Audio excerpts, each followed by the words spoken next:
Cinema సక్సెస్కి first మన press మీ media వాళ్ళకి నా కృతజ్ఞతలు. యాక్చువల్లీ మీరే కానీ లేకపోతే ఇలాంటి చిన్న సినిమా నిలబడడం చాలా కష్టం. ఇప్పుడు పెద్ద పెద్ద సినిమాలు వచ్చి హైదరాబాద్లో 70 థియేటర్లోను 50 థియేటర్లోను అలా రిలీజ్ చేస్తున్నారు. సో ప్రెస్ అండ్ మీడియా నాకు ఇచ్చిన, మా యూనిట్కి ఇచ్చిన సహకారంతో మా సినిమాని నిలబెట్టుకుని ఇంతవరకు సక్సెస్ఫుల్గా నడుపుతున్నందుకు చాలా మీకు కృతజ్ఞతలు.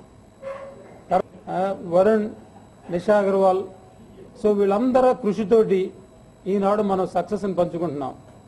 సో ఇలాంటి చిన్న సినిమాని ఒక మెసేజ్ ఇస్తాక మేము ప్రయత్నించాము. కొంతమంది ఆడవాళ్ళు అనుకుంటున్నారు ఇదేమిటి సినిమా ఎలా ఉందని అని కొంత కామెంట్స్ వచ్చినాయి మాకు. ఏబిఎన్ వాళ్ళు ఇక్కడ ఉన్నట్టున్నారు, దాంట్లో కూడా మహిళా మండలి వాళ్ళు వచ్చి మమ్మల్ని ఏకేస్తా ప్రయత్నించారు. కానీ మేము వాటికి యాక్చువల్లీ మేము డిఫెండ్ చేసుకున్నాం. బేసికల్లీ మనం ఏంటంటే ఒక మెసేజ్ ఇచ్చినప్పుడు మంచి చూపిస్తాం, చెడు చూపిస్తాం. చెడు చూపించి చేయకూడదంటాం, మంచి చూపించి చేయాలంటాం. సో ఇలాంటి మెసేజ్ ఇచ్చాం సినిమాలో.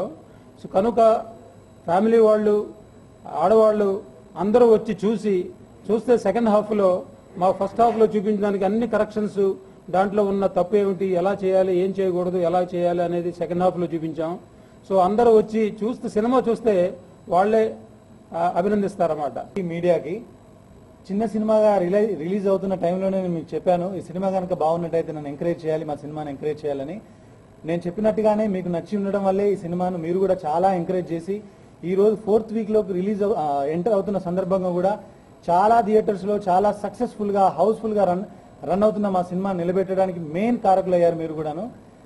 ఇంకా నేను థ్యాంక్స్ చెప్పుకోవాల్సింది ఎస్పెషల్లీ యూత్ కండి.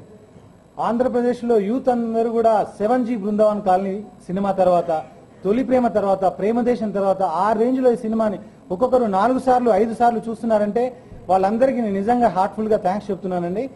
డెఫినెట్గా ఈ సినిమా ఇంత బాగా రావడానికి నాకు నా యూనిట్ వాళ్ళ సహకారం కూడా చాలా బాగుండింది. ఎస్పెషల్లీ మా ప్రొడ్యూసర్ గారు, వరుణ్ సందేశ్ గారు, హీరో, మా కెమెరామెన్ గారు, మా మిగతా ఆర్ట్ డైరెక్టర్, మిగతా యూనిట్ అందరూ కూడాను.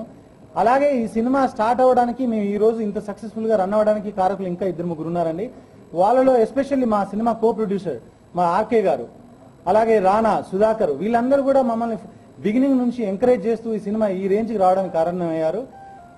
ఇంకా ఈ సినిమా గురించి చెప్పదలుచుకుంటే చాలా వరకు రివ్యూస్లో కానీ, లేదంటే కొన్ని ఛానల్ ఇంటర్వ్యూస్లో కానీ కొంతమంది గర్ల్స్ కావచ్చు, లేదంటే ఉమెన్ వాళ్ళు కావచ్చు, వాళ్ళందరూ కొంతమంది హెసిటేట్ అవుతూ మాట్లాడారు, కొంతమంది రివ్యూస్ కూడా అలా రాశారు. యాక్చువల్గా సినిమాలో ఫ్యామిలీస్ చూడకూడనివి, లేదంటే ఫ్యామిలీస్కి దూరంగా ఉండేవి అలాంటి ఎలిమెంట్స్ ఏం లేవండి. ఫ్యామిలీస్ జాగ్రత్త పడేలా చాలా విషయాలు, ఫ్యామిలీస్ వచ్చి నేర్చుకునే, పిల్లల్ని వాళ్ళ లైఫ్ని తీర్చిదిద్దుకునేలా చాలా విషయాలు చెప్పడం జరిగింది.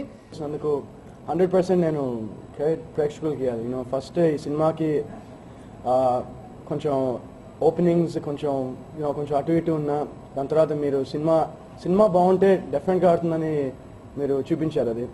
అండ్ ఫస్ట్ రివ్యూస్ కూడా ఈ సినిమాకి కొంచెం అటు ఇటుగా వచ్చాయి. కొంతమంది ఆడవాళ్ళని ఇలా అన్నాం అలా అన్నాం అన్నారు. బట్ ఇప్పుడు ఫైనల్గా సినిమా చూస్తే చాలామంది పాజిటివ్గా తీసుకుంటున్నారు ఈ సినిమాలో. ఇంకా కిషోర్ భాయ్ నాకు చెప్పినట్టు అతని డైలాగ్ చెప్పమన్నారు అన్నారు కదా. నాకు కూడా నేను లాస్ట్ 2 days సుల్తాన్ బజార్లో షూటింగ్ చేస్తున్నాను ఇప్పుడు నా ఫిల్మ్కి. అండ్ ఇక్కడ సుల్తాన్ బజార్లో అందరూ నాకు 1000 నోట్లు చూపిస్తాను అనమాట. 1000 నోట్లు చూపి చిల్లర ఉందా అడుగుతున్నారు. సో అంటే అంత బాగా కనెక్ట్ అయ్యారు జనాలు ఈ సినిమాకి. అలాగే నేను షూటింగ్లో ఒక ఫ్యాన్ ఉన్నాడు, అతను వచ్చి మామూలుగా అక్కడ కలిసాను అన్నమాట షూటింగ్ అవుతుంటే. నేను నా రూమ్లోకి రమ్మని చెప్పాను. అతను నా చిన్నప్పుడు ఫోటో కూడా ఉండింది, అందుకని నా రూమ్లోకి రమ్మని చెప్పాక అతని సినిమా గురించి ఆల్మోస్ట్ 15 minutes మాట్లాడుతూనే ఉన్నాడు. ఏ సీన్ నచ్చిందంటే ఫస్ట్ సీన్ నుంచి లాస్ట్ సీన్ వరకు మొత్తం స్టోరీ నేరేషన్ ఇచ్చేస్తున్నాడు. సో అంత బాగా, అంటే మెయిన్ ఈ సినిమా యూత్ చాలా బాగా సక్సెస్ చేశారు. అండ్ నిజంగా మీ అందరికీ హార్ట్ఫుల్గా వన్స్ అగైన్ థ్యాంక్స్ చెప్పాలనుకుంటున్నాను.